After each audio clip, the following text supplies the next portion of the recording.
বন্ধুরা, আমি প্রথমেই আগে তোষকটাকে ভালো করে ঝাঁটা দিয়ে ঝেড়ে নিয়েছি।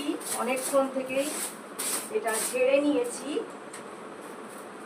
আশেপাশে অনেক ধুলো, সেগুলোকে ভালো করে ঝেড়ে নিয়েছি।